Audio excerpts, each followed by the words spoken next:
Minacciato dai suoi coetanei, è stato costretto a commettere almeno 2 rapine. Disperato per i maltrattamenti, ha poi ingerito della candeggina tentando il suicidio. È la tragica storia di un 17enne cosentino che per salvarsi ha deciso di collaborare con la polizia. Sono stati così arrestati 4 minorenni, uno dei quali indagato come il responsabile delle minacce e di essere tra l'altro il capo della banda.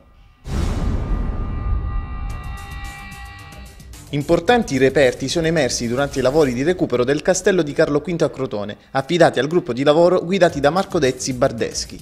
I risultati ottenuti sono stati illustrati stamattina dall'amministrazione comunale. Oltre a 9 torri medievali, alcune delle quali incomplete, in particolare è stato trovato un tesoretto di ben 10 moneti tornesi, di argento e rame e grani con datazione compresa dal 1798 al 1835. Trovate anche numerose palle di cannone in ferro e in pietra. I lavori termineranno entro marzo.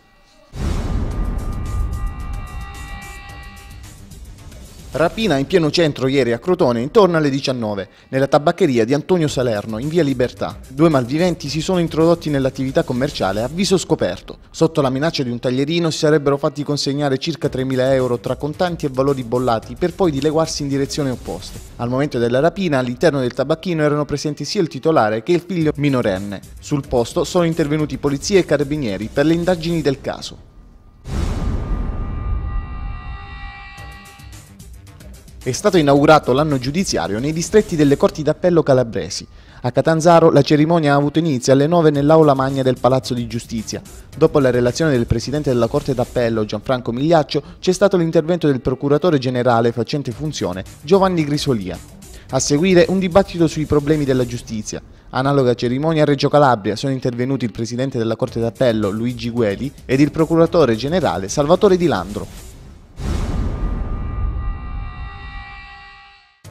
Il GUP di Lamezia Terme, Alessandro Brancaccio, ha rinviato a giudizio 62 dei 67 indagati nell'inchiesta Rainbow 2, che nel gennaio del 2009 portò alla scoperta di un giro di prestiti ad usura a Lamezia e Vibo Valentia. Altri 5 indagati hanno chiesto di essere processati con rito abbreviato. Gli imprenditori sottoposti ad usura sarebbero stati 20, costretti a restituire i prestiti ricevuti con tassi di interesse che variano dal 120 al 250% l'anno. L'inizio del processo è stato fissato per il 6 maggio.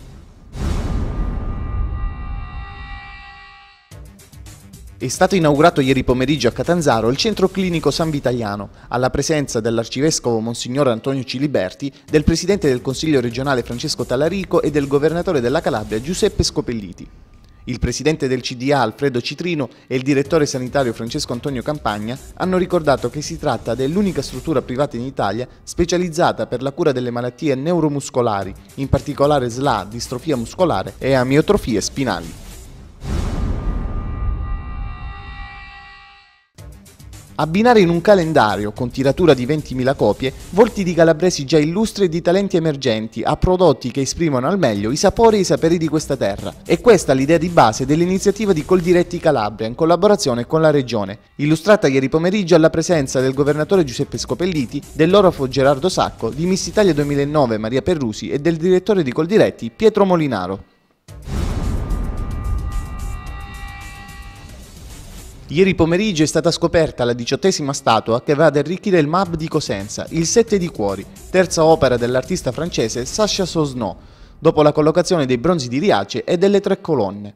La cerimonia è avvenuta sull'isola pedonale dove la scultura in marmo bianco di Sosno, raffigurante la carta da poker, è stata posizionata. L'evento si è svolto alla presenza del sindaco Perugini e di numerosi cittadini che hanno affollato il luogo dell'inaugurazione. Si è svolta presso la sede della Lega Nazionale Dilettanti Calabria l'assemblea ordinaria biennale delle società dilettantistiche calabresi. Al tavolo della presidenza erano presenti diversi personaggi di spicco della FIGC, tra cui il vicepresidente nazionale Carlo Tavecchio. Nell'occasione è stata illustrata da Claudio Parente la nuova legge regionale sullo sport, con l'intento di dare una mano a tutte le società che hanno in mente di realizzare nuovi impianti sportivi. Il campionato di Serie B Win ha in programma per questo pomeriggio la terza giornata del girone di ritorno. Turno insidioso per il Crotone di Eugenio Corini che allo Scida dovrà tenere a bada le ambizioni del Torino di Franco Lerda che non vuole perdere terreno dalle prime posizioni in classifica. Gara esterna invece per la Regina di Azzori che sarà ospitata al Garilli dal Piacenza. Gli Amaranto sono reduci da 3 pareggi consecutivi a reti bianche e proveranno a portar via punti preziosi.